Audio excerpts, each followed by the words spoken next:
the key for agents is to really focus on putting content in their email newsletter that's actually valuable to people. So I always say, like, what new businesses are opening up, like new restaurants.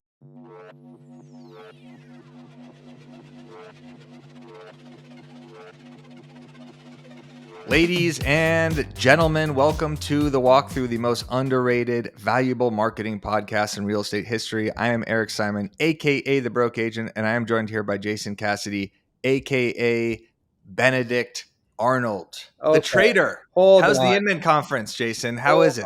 I am in New York. How's Inman disconnect, right, Haley? I'm in New York to shoot some content for the Sell It coaching program. Happened to walk over to the Inman conference because I was offered a free ticket so I could see Mauricio and Ryan talk on stage. I am not here in support of Inman. Just calm down. Got it. Okay. It'd be fine if you were. That's okay. You know, it's always good to have boots on the ground. Anyway, we are joined here by a very special guest, Haley Ingram, the founder of Coffee and Contracts, aka Lattes and Listings, aka Espressos, Haley, and Escrows. Oh, that was good. Did you plan that in advance? No.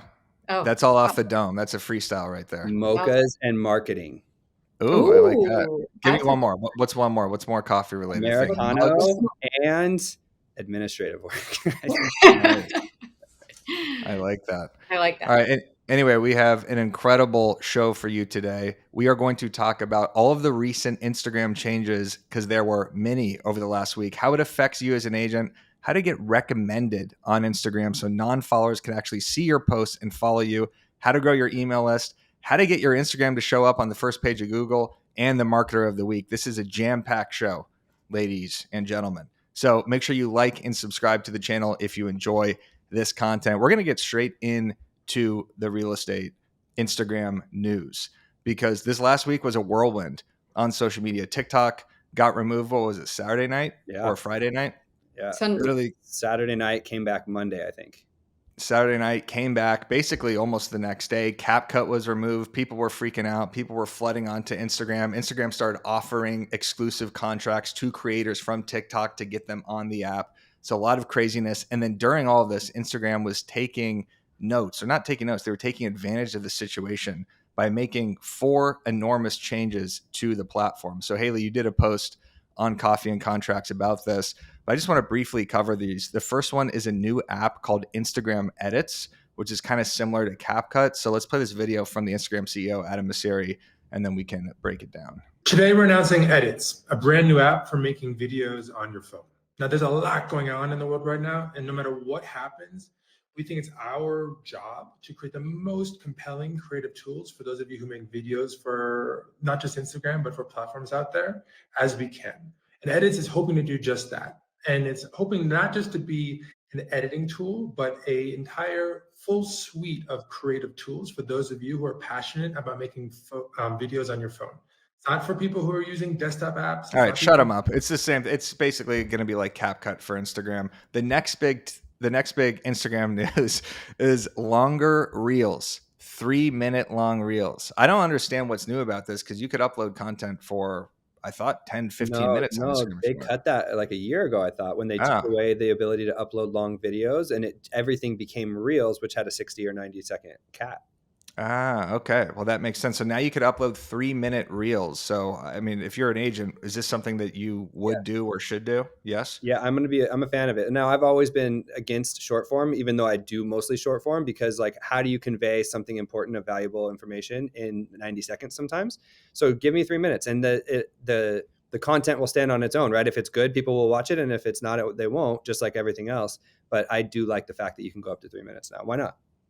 I think they're doing that because of like what does really well on TikTok is the storytelling type of stories that are so long, and they keep you hooked though. I think that's the key, is that just because you have 3 minutes, you shouldn't just make videos that are 3 minutes just to make it. Just make sure they're engaging and keep people on.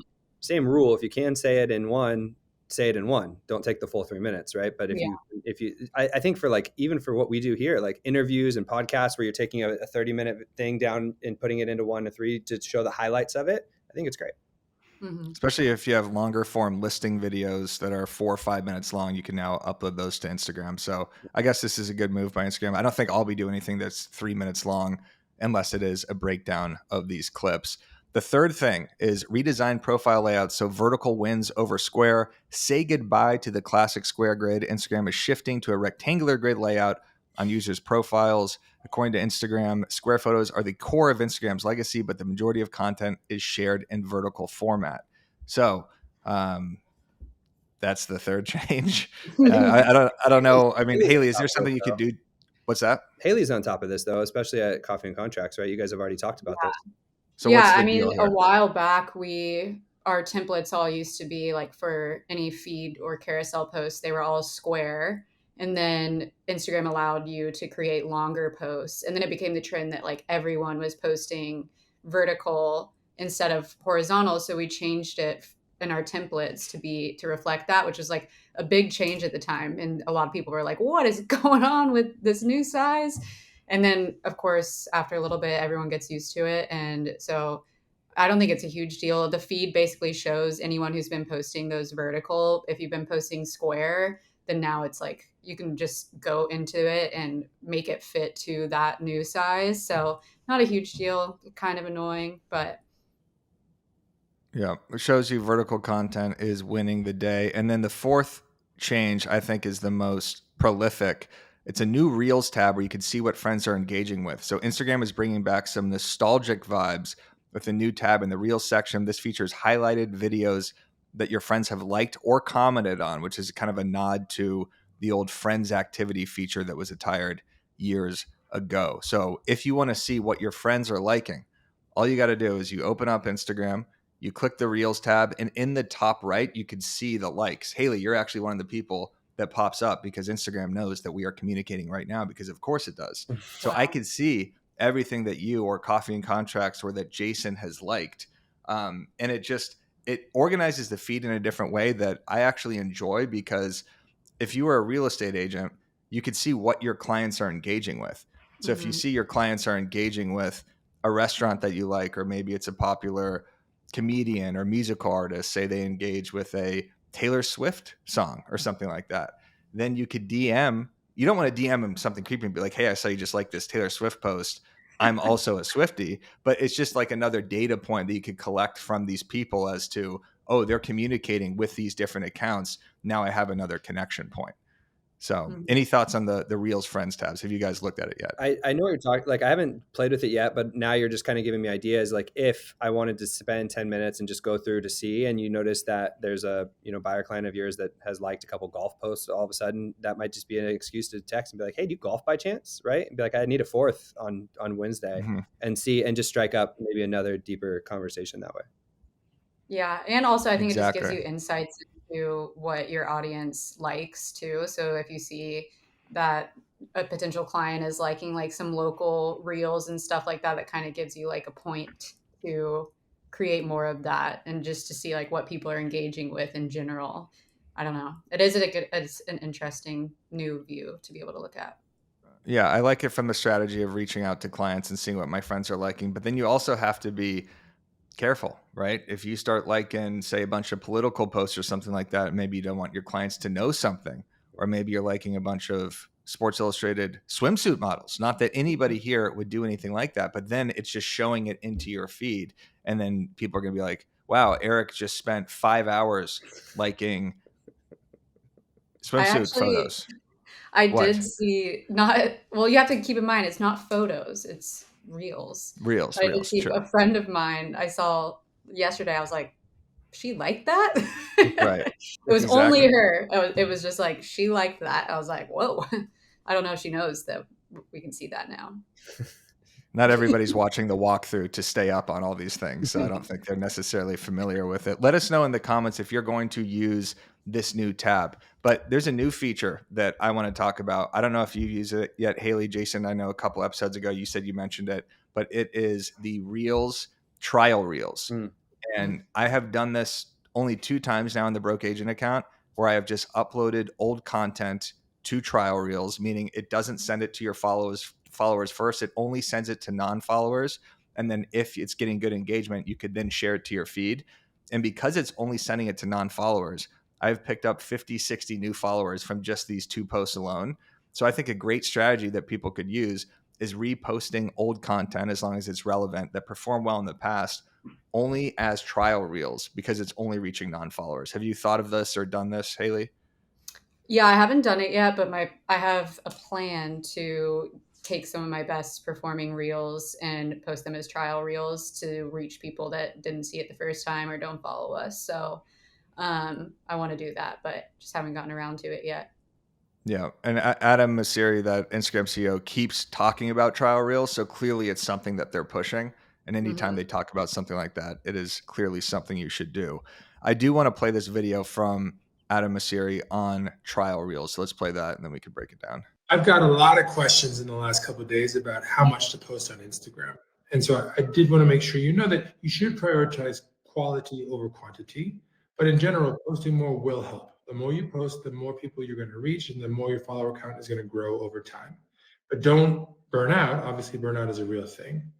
Now, that said, if you post really infrequently right now, and you're thinking about posting way more, so say going from once or twice a week to 5 or 6 times a day, you do run the risk in that edge case of alienating people who followed you with a different set of expectations. So if you are in that edge case, so this is not for most people, I do highly recommend you use trial reels. Basically, what a trial does is it does not share with your followers, and it does not end up on your profile, but it shares with accounts that do not yet follow you. And then the posts that do the best, you can decide to upgrade for your followers into your profile. That way you don't run the risk of frustrating people that have decided to follow you under a different set of terms. So try it out and let me know what you think. You don't want to be on that edge case. Play that video one more time, but turn it on volume. I just wanted to show you guys the text-based hook that he uses. So look at this. He's doing the text that pops up. How often should you post? You see how it's typing out. So that's Mhm. almost kind of like a better built-in hook than just having the text-based. But I thought that was interesting. He I was wonder if talking he about, edited that in the new edits app. Ooh, good call. oh, he might have. Which, by But the way, also, doesn't I just actually feel like come out till February. that was such a weird feature to add. Like they just spent a bunch of time to create a feature just to test if reels or I don't know. It feels like a weird. Are you talking about edits? No, Trial the reels. trial reels. Yeah. I don't know. Just I'm like that seemed random. I was like, okay. Well, the intention that he said initially was that if you're scared to create some new piece of content, to Hmm. actually post it as that, so then you could see what the engagement's like before you actually share it with your feed and your friends. So I kind of he's basically encouraging users to step outside of their comfort zone and then post something else. Would there be a Interesting. world? I mean, now I'm just thinking out loud, but like, I wonder if we just went back and posted because now we have 3, 4, 5 years of content on our Instagrams, right? If we just take everything from 2 years and older, repost it as a trial reel, and then just let it work, you know what I mean? Like, well, why not, right? And then do you Yeah, archive it from your main page or delete it from your main page, repost them as trial reels and let them go? Yeah. probably. If it's Yeah. evergreen, right? Obviously, like listing videos or something that was timely, you can't do that. But anything that was evergreen from 2 years or more, or maybe just go take it down or archive it, try it again as a trial reel. Yeah, I saw this girl say that she's like, I'm kind of using it backwards, where I know that these reels already work, and she knows the ones that got her a lot of followers. So she's posting them again as trial reels Makes to sense. reach more people because she knows that it like brings people to her page and it's going to reach people that don't already follow her. So Yeah. she's like, kind of backwards. That's how I want to use it when I get around to it. Yeah, if you're It's trying to grow weird. a following, you're just getting you're guaranteed to get in front of non-followers here. And then if it flops or doesn't do well, it doesn't sit on your account, it doesn't show. So who cares? Why Yeah, not? just throw What you them should out do there. is look at your insights on the trial reels. So you go to your reels tab, and then there's drafts and trial reels. And then, like this one trial reel I posted, you view your insights, and it has 98% reach of non-followers, and it has 75 new followers. So Hmm. 97% of people who don't follow, which is crazy because I think that I've captured like a lot of the real estate space. So that's awesome to know that it's gaining more followers, because I've been basically in a content hole for a while where I haven't been gaining new followers. So, all right, so that's trial reels. Those are all of the Instagram updates. Topic number 2, I want to talk about email capture. Haley, I've seen you doing this a lot on the Coffee and Contracts account. How are you getting people to sign up to the Coffee Drip newsletter, and how could agents use that strategy as well? I do a lot of just like teasing the content that's in it. I think the key for agents is to really focus on putting content in their email newsletter that's actually valuable to people. So I always say, like, if I think about what I would want my real estate agent to send me, it would be like what new businesses are opening up, like new restaurants, local developments, like things that aren't just like home maintenance checklist tips or like generic graphics about how to buy a house. So yeah, I like to like take a picture of my laptop of me working on the email newsletter and be like, I'm about to send out all of this great info, and then have a link for people to just go ahead and subscribe or DM me their email, or I can set up a mini chat automation to send them the link. But yeah, just kind of promoting it as if it's like this big benefit, like almost like promoting it like it's a product, but it's free, like, you know. Yeah. So yeah. The FOMO you create with it's really important, saying, I'm about to send this out. Make sure that you're on the list. That sort of stuff is what agents can do, is like, I'm about to send out the 5 best local recommendations of 75 degrees in LA this weekend. Here's exactly what I'm going to do. If you want to get this, sign up now because I'm setting it at 5 Eastern. It creates Hmm. FOMO. It creates a sense of urgency. And it's in your Instagram stories, which people are more likely to interact with than on your actual feed. So I think Yeah. that's a really smart strategy. Yeah. I would do it with your listings too. Or, like we do the email blasts of like, hey, I'm going on this listing appointment on Wednesday. If it works out well, you know what I mean? So like you're giving intel on listings that might be coming soon, but you're sending it out in email. So what I've done a couple of times now is I've taken an email blast that I sent out and then I'd screenshot it and then I'd put it in my Instagram stories. And I'm like, hey, I share upcoming listings and off market stuff all the time to my private client list. If you're interested in signing up, just DM me your email or set it up that way. And both times we've got people sign up that way too. So as an agent, you can utilize the listings that you have coming to try to drive people to your email list that way.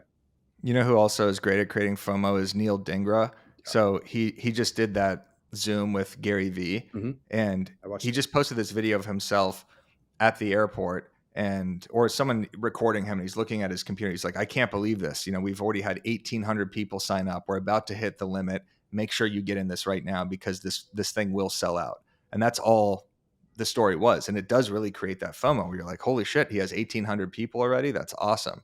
So anytime you could use a number like that, like I'm sending out this email to 50,000 people. There's a reason why 50,000 people Mm. subscribe to this email. There's a reason why it has a 48% open rate. There's a reason why the click-through rate is 6%. You don't want to say all those. You'll sound like a complete psychopath because people will be like, I don't know what any of that means. But if you choose one of those numbers, I think that really helps. True. Yeah. Proof over promise. There you go. How about this for a new Onion style article? Sharon switches position on proof over promise. It's now promise over proof. Do it. How did your Yeah. Onion style article work out yesterday, Eric? It worked out well in the terms of it got insane engagement and probably the most clicks we've ever had. I posted it to my Instagram story yesterday, and it's at 1,600 clicks so far with another 2 hours left. That was And on Baron What did Trump you? joins real. Yeah, Haley, if we could pull this up, I did an Onion style article, Haley, satire, a little Babylon Bee, where I said Barron Trump joins real brokerage, and Mm. then wrote an entire article about why he chose real and what he's going to do with his announcement video. This is the article right here. Caused a lot of controversy yesterday because a lot of people didn't read to the end, understandably, noting that it was satire. A lot of people were sharing it as if it was real. No pun intended, that he officially joined, because I could see all the story shares, right? So I saw so many real agents saying, oh my God, real to the moon, this is fire. And then a lot of people doing it with the crying emojis. So overall, 98% good feedback, but there's definitely 2% that are like, you're just spreading fake news about Barron Trump joining real. And it's like, yeah, but it's satire. So I need to do, you learn something. This is experimental content. Well, the category said humor. Correct. But that's On on the blog. So it's the Instagram post itself, which if you read the caption, it's clearly a joke. But it's Yeah. also, Don't worry about the 2%. That's just Yeah. that's just part of posting anything on the internet. There's always someone that's like, I don't get it. yeah, there's people saying this is exactly what not to post, or unfollowing because it's getting too political. There was, Oh, did they say that? yeah, on Facebook. Facebook's always the worst. Anytime you want to post something controversial, don't read the Facebook comments. Yeah. I thought it was Because a lot of people just don't, and I did ban breaking in quotes. Let us know in the comments if you like these onion style posts. I'm going to do them once a week. They're not always going to be about like brokerage stuff, but they're going to be just funny ones like, Jason Pantana, Sign AI expert. with Rogaine, What's just that? for men. Signs a deal with Exactly. Rogaine, or something like that. Have you seen his new hair? Exactly. It's very It's voluminous. Yeah. Or AI expert Jason Pantana gets replaced by AI, something like that. Or AI. Coffee and Contracts Oh, changes name to espressos and escrows. listings and lattes. And escrow. Yeah, exactly. All right. I Let's like get into. espressos and escrows. I know, it's cool. It flows. Let's get into something I saw you post, Haley, that I thought was a really good strategy for agents, and that's how agents can rank on Google through Instagram. So can you break down the strategy as what an Instagram agent should do? Let's not actually play this, Haley, because we have Haley right here, so she would just be explaining her own video. No, yeah. So now on the Google search results, Instagram posts are coming up along with YouTube videos, YouTube shorts, TikTok shorts, or TikToks. YouTube videos have always come up under Google search results. So that's always been a tactic, I think, a good strategy for agents. I think it's only been recently that Instagram Reels are actually showing up now. And Instagram recently, or I don't know how recent this would be now, but now the captions in Instagram posts are like keywords that when you search on Instagram, you're going to have things come up based on what's in the caption. So that's a good for Instagram SEO. So when someone searches your city in real estate and Instagram, your posts come up, but also that's going to benefit you on the Google side of things as well. So I did some like playing around on Google on my computer and on my phone. And I found that when you Google on your phone, you're more likely to see Instagram Reels and TikToks and YouTube Shorts, probably because it's just easy to click on that and go straight to the app. When you search on your computer, you're more likely to see YouTube videos and you don't see as many Instagram results. Sometimes you do, and they don't always come up. But I also found that it's like bigger cities as well. So like if you search like Tampa real estate, San Diego real estate, Austin real estate, then agents will come up, but not so much with like smaller towns. So this may be more like big city things. But I think it's just important to use those keywords in your caption and in the title of your video as well. I think that's also plays a part of it. And I noticed too that it was all the reels that I saw come up were posted within 3 weeks. So I think they're just pushing out like very recent content. And they also seem to prioritize very like up to date stuff. So like I kept seeing like 2025 predictions. If you just typed in like Tampa real estate, the first one that came up was 2025 predictions of Tampa real estate as a YouTube video and an Instagram post.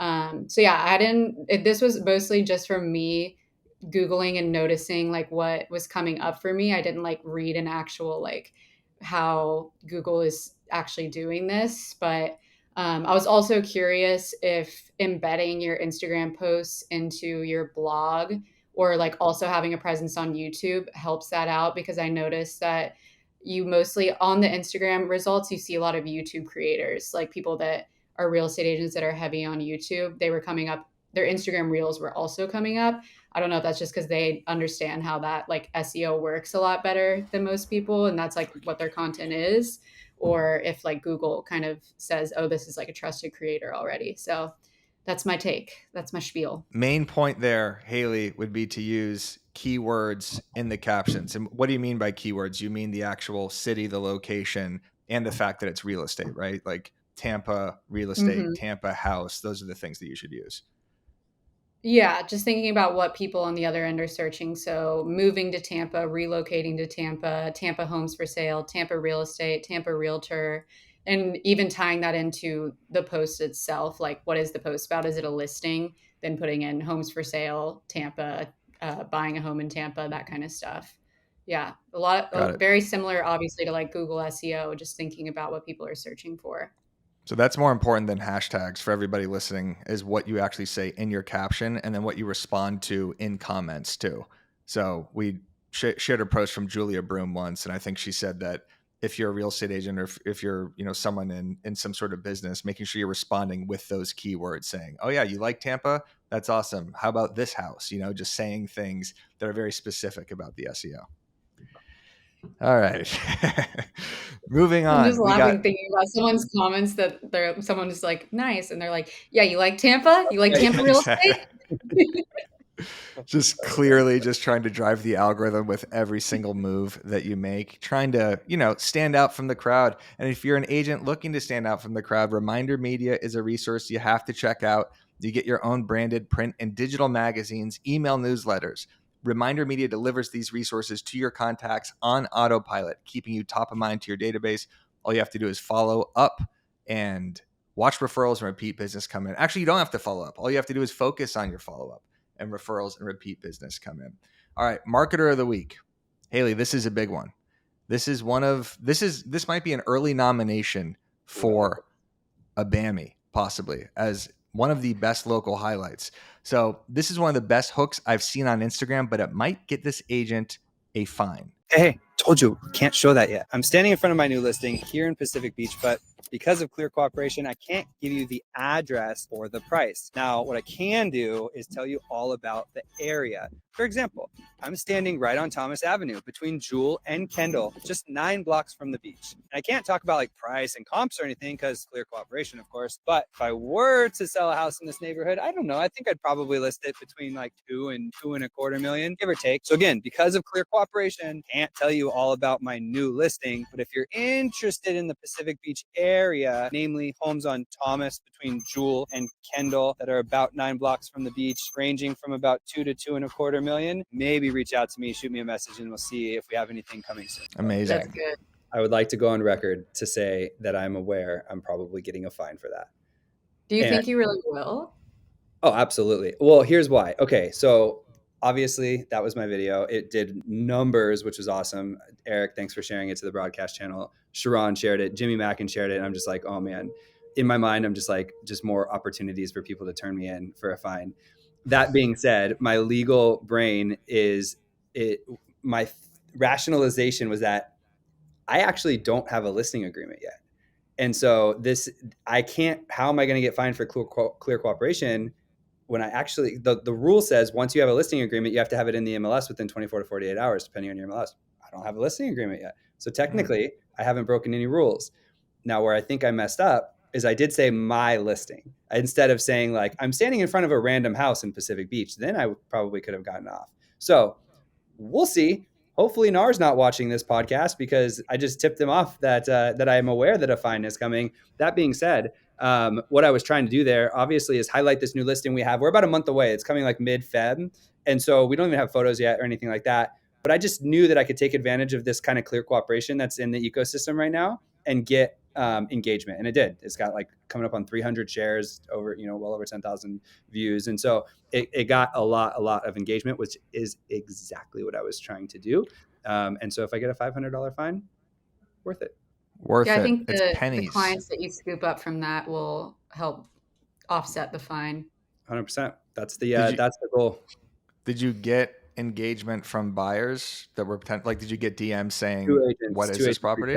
Yeah, 2 agents reached out and they're like, hey, what is it? Like, obviously I was telling the address without saying the address. I said the street name and the 2 cross streets it's between. So you can and I was standing in front of the house behind you. Yeah. Okay. Yeah. So they could just drive down there. So like you could literally just Google Maps and figure it out. And that was the point is like, hey, the rule was written so loosely that I could say all this and be fine. And like, you could get into it too. Connor, my videographer, was supposed to blur it, but like in the very beginning, I was standing like this, and so the address was right here, and then I stepped back in and I covered it up. So like, if you go frame by frame, you can actually see the address. But that being said, the entire point is to play on the clear cooperation thing that everybody's talking about right now. Obviously, we just talked about Inman. The whole entire morning panel was all people just arguing about clear cooperation, and so like I knew that the agent community would talk and feed on this. And secondarily, I got to show off my new listing that's coming up in a couple of weeks. And so it was a pure engagement play. And with, no regard to my pocketbook when I have to pay this fine. But at the end of the day, I think it's worth it. It's better than paying $500 to boost the post because that's basically what you got with this kind of controversial hook that you did. So I think completely worth it. Eric, have you noticed? Go ahead. That the captions are starting to creep their way up with everybody instead of being like lower middle. That those captions were like right on your chest. Mm-hmm. So I feel like that's kind of the new norm, is that captions are like rising up. I don't know, like if they're centered or if anybody else is noticing that, or am I just making this up? Maybe, I don't, what's so funny is that I actually am a firm believer in not burning the captions in anymore, which is what Connor does, or the videographer did on that one, where it's like on the video itself. I actually would like to let Instagram just run their own captions and YouTube to run their own captions, because that actually helps create the text file in the back. There's some things that it might be better for the algorithm. In that case, though, I thought it looked really good. I just like the font he used, and it was a little bit higher. Just, it worked. Hell yeah. Great video. Early nomination for a Bammy. Let us know when that listing sells, and then we can do another breakdown. Do you have any other teaser videos like that coming out where you're going to have a controversial hook? No, like not that one. For some reason, I had that one in my mind for like 2 months. I'm like, I know that's the listing I want to do it on. That's it. Because again, maybe because I didn't have a listing agreement yet, because it's a friend of mine. So like, I know the listing's coming. I'm not worried about giving away an address without a listing agreement. So like, I just knew that I was going to do that on that listing for this one. But funny enough, we do have our listing videographer who's got that one stacked up for the first week of February to do a big listing video as well. We have 3 or 4 of those coming out. Maybe not Benny style, but of the Matt Leonetti-esque ilk, which are like high quality listing videos coming. So we'll have those to follow up with it too. This is strictly an engagement teaser. A little storytelling, perhaps 3-minute long reels, perhaps. Bingo. You know, that's could be crazy. Yeah. All right, everybody. Haley. That is the episode of the walkthrough. We just covered the updates happening to Instagram, how to grow your email list, a brilliant strategy by Jason Cassidy to hook the audience in and spend $500 in fines, and also how to rank in Google searches. If you got any value out of that episode, make sure you like this video. Let's pick out a number, Haley. Let's throw out a number here, and that's how many likes this is going to be. And if you nail it on the head, I will send you $5,000. How many likes that this is going to get on YouTube? Yes. Oh. So if you nail it on the head, and so let's just say when this comes out at 5 Eastern, and in 24 hours from now, if it gets, let's say you say the number is 89 or something like that. If it's exactly 89, Jason will send you $5,000. I'm already $500. I'm going big. I'm going to say 200. Oh my God. You heard it here. 200 on the dot. Okay. So if you're liking this video and you want to see Jason lose $5,000, make sure you get this to 200 likes. Go follow Jason Cassidy. Actually, go unfollow Jason Cassidy, because he is at Inman Connect right now, spreading. I don't know. I got nothing there. Spreading his seed around Inman Connect. Sowing my wild oats. Yeah, exactly. Go follow Haley 𝐤𝐤. Go follow Coffee and Contracts. By the way, Haley just posted another video about how to do B-roll. So if you're interested in that, go check it out. Good stuff. That's an episode. Thank you.